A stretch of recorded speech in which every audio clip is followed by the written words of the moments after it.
everyone, wala pong baha dito sa area namin. Kasi 15 years na akong nakatira dito, hindi po kami binaha. Matagal ng panahon, walang baha dito. And then, akit tayo kasi may katabi namin creekside eh.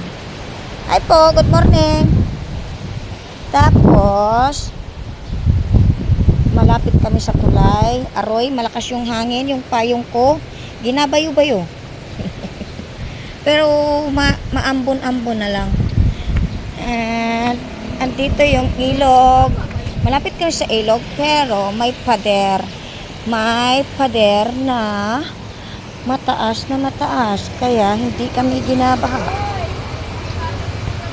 Oo. Pakita ko sa inyo yung katabi naming ilog.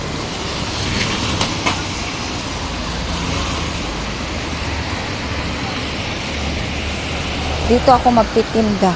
Diyan ako magtitinda. Ilagay ko yung mga halaman ko dyan. Tapos magtinda ako dyan ng mga merienda. Ayan oh. Ang laki na ng tubig ng ilog nga. Yan oh. Grabe. Pero, save naman kami kasi nga, hindi talaga umabot yung ilog na to doon sa pader. At saka may mga punong kahoy. Laki na nga ng ilog, nalinis oh. Tabi kami ng ilog, ayan oh. Yung may van na yellow van, dyan lang yan. Yan na yung ano. Laki na ng ilog na oh, ang linis na. Sa Aranita bagsak niya, sa Aranita. Kaya okay lang po ako. Tsaka puro ano, building. Yan o, Tomas Morato area yan. Hanggang doon sa dulo. Wala namang baha out there. Yan o, mga baliti o.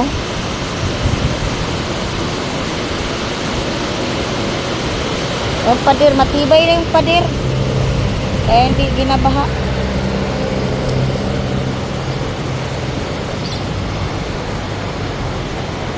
Na. Nasaan ba si ano dito? Si Mang Gis.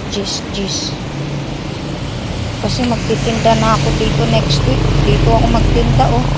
Kaya may puno. Bibili na lang ako ng papagawa ako ng poste na may trapal. Dito ako magtinda kasi magpaalam pa ako sa barangay. Kasi sa barangay ko eh. Dito oh, highway lang oh. Tapos ilalagay ko yung mga halaman ko dito. I-design ko. Pupunta doon. Tapos dito magtinda merienda. Tatayo ako dito. Merienda dito. Pinagsasabayan ng mga trapo-trapo. Tatanggalin ko na lang yan. Tanggal. Oh, malawak yung space dito. Magpaalam lang ako. Yung pwesto na yan, kay Kuya Pao yan, hindi niya tinanggal. Kaya paalam na lang ako. Merienda lang ititinda ko dyan. Kasi wala naman sila merienda. Kain lang.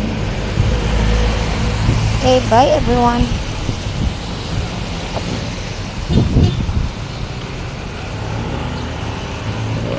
Malakas. Salamat naman. Wala na ulan. Nahinto. Natapos na ba yung bagyo?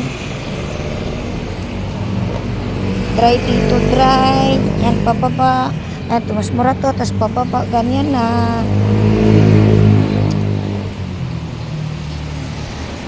Dito ako nadali oh. Mabalian ako ng tuhod. Dito oh. Gabi kasi yun. Hindi pala pantay. Ayan oh. Hindi siya pantay. Dito ako nadulas, tapos napaluhod, tapos umama dito sa gutter na to yung tuhod ko. Dito ako nadulas eh. Tapos ayan na, remembrance. Diyan, ko talaga malimutan yung parkway na to.